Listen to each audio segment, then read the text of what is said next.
a tribal nation? Ask that question in a room full of Kenyans and you will, for the first time, get a real-life experience of how it felt in that crowded Judean room the night disciple Peter denied knowing Jesus Christ 3 times, no less.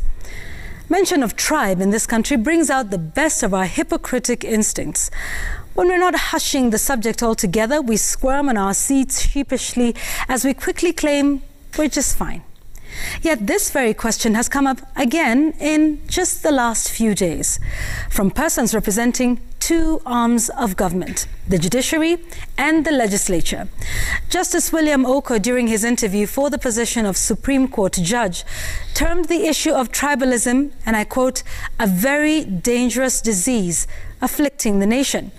He even went further to pointedly state that tribalism is an issue within the JSC itself, the very same body that was interviewing him for the job. That's not all. In Parliament today, Senator Cleopa Malala raised the issue once again, this time pointing to how skewed appointments in various leadership positions are in government. The response? Discomfort from other legislators, saying he should not take the country in that direction. So what is it about this question that makes us all so uncomfortable? Tribalism is our national elephant in the room. We don't speak about it, and it is not so bad. Yet, what do we see? Its manifestations everywhere. Did we not see a press conference of MPs from Luo Nyanza just the other day giving their views on BBI? Oh, and was that not the president, no less, meeting MPs from central Kenya in Sagana not too long ago? If we're to be honest, this is something we also think about ourselves. I recall seeing conversations online in the last 3 weeks or so of many who are doing the ethnic arithmetic of the composition of the Supreme Court based on the interviews that were being conducted for the positions of Chief Justice and Supreme Court Judge.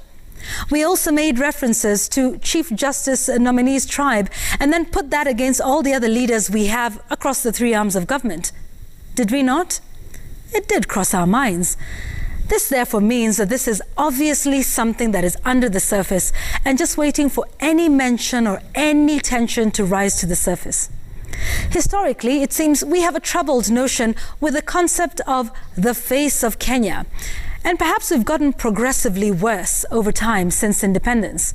I mean, just take a look at the last 3 elections that have seemed to be akin to cultural contests where tribes or blocks of tribes sway the vote one way or the other. You know, we're more sensitive now about who holds what position, so much so that we place premium on ethnic balance as a key deliverable for any government. Remember in 2003 when President Kibaki finally won the election? He unveiled his cabinet, hailing it as one that represented the face of Kenya. Now, to be fair, ethnic balance is an ideal that we strive to in this country, and that is why the Constitution of Kenya in Article 10 espouses the spirit of national unity, patriotism, and inclusivity. Yet, it is something that we still struggle with to date, even now prescribing a dose of BBI to this malady. Senator Malala hailed BBI as a solution to the very issue he raised on the floor of the House. How BBI will cure us, though, of this is yet to be clearly understood when we see the mobilization of support around this document being done on tribal lines.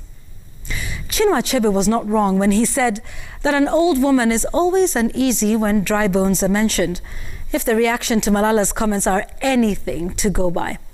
So, fellow Kenyans, have yourselves another night of denial. That's my take tonight.